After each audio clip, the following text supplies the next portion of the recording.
She didn't stop praying all at once. It wasn't a sudden decision. It didn't happen in one day. It was quiet, almost unnoticeable. At first, she would delay one prayer and tell herself, "I'll pray it later." Then, later became, "when I'm less tired," and slowly, Salah became something she had to fit into her day instead of something her day was built around. Life was busy, children needed her, the house needed her, her mind was always full, and every night she went to bed exhausted, telling herself, "Allah understands, I'm just tired," and He does understand.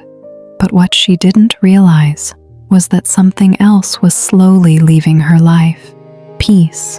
Not all at once, not in a way anyone else could notice, but inside her, something felt off. She would smile during the day, talk, laugh, do everything she was supposed to do, but at night, when everything became quiet, there was a heaviness she couldn't explain, a kind of emptiness, the kind that distractions couldn't fix.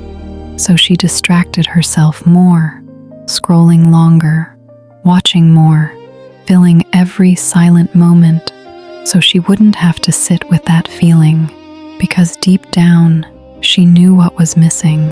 It wasn't money, it wasn't people, it wasn't even her situation, it was her connection with Allah. But instead of fixing it, she kept postponing it, until one night, she woke up. There was no alarm, no noise, just discomfort.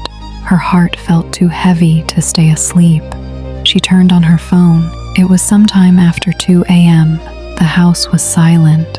For a moment, she almost went back to sleep, but something inside her didn't let her.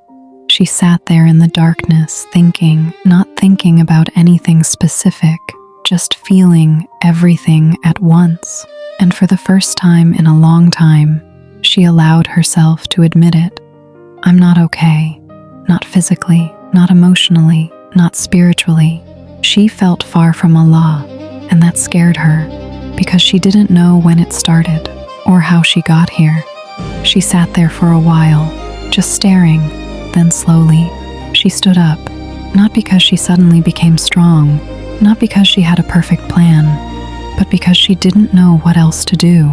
She made wudu quietly, careful not to wake anyone. The water felt cold against her skin, but calming, almost like it was washing more than just her body. When she spread her prayer mat, she hesitated. It had been a while since she stood in prayer like this, not rushed, not distracted. You're watching this far because you value reminders like this. Stay with us for more inspiring stories. Please subscribe, like, and share. What to say? No memorized words came to her mind, no perfect dua, just silence. Then she started praying, slowly, imperfectly, but sincerely. And when she finished, she didn't move. She stayed there, sitting, hands raised. And then it came, not beautiful words, not structured dua, just honesty.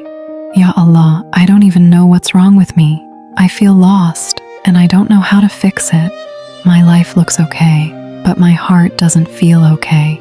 Please, bring me back to you." And then she cried, not the kind of crying you show people, the quiet kind, the kind that comes from a place you've been ignoring for too long. That night, nothing dramatic happened.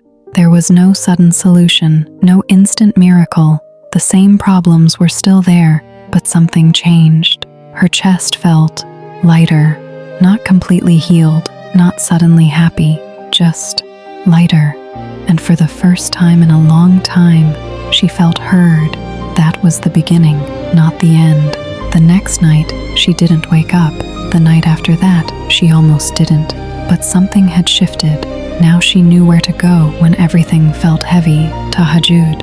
Not as a routine, not as a perfect act of worship, but as a place where she could be honest, a place where she didn't have to pretend, a place where she could fall apart and still be accepted. Slowly, she started returning to her prayers during the day, not perfectly. Sometimes she still delayed, sometimes she still struggled, but it wasn't the same anymore, because now She understood something she didn't understand before. Salah is not a burden, it is a lifeline, and when you cut that lifeline, you might still function, but you won't feel whole. And Tahajjud is something else entirely. It's not for the people who have everything together, it's for the ones who don't, the ones who are tired, the ones who are overwhelmed, the ones who don't even know what to say anymore. It's for the one who wakes up in the middle of the night, not because they plan to, but because their heart is too heavy to sleep. And maybe that's you. Maybe you've been feeling that heaviness. Maybe you've been pushing it away, ignoring it, hoping it will fix itself, but it won't. Not until you return. Not perfectly, not all at once, just sincerely. So tonight, if you wake up, even by accident, don't ignore it. Don't turn back to your phone. Don't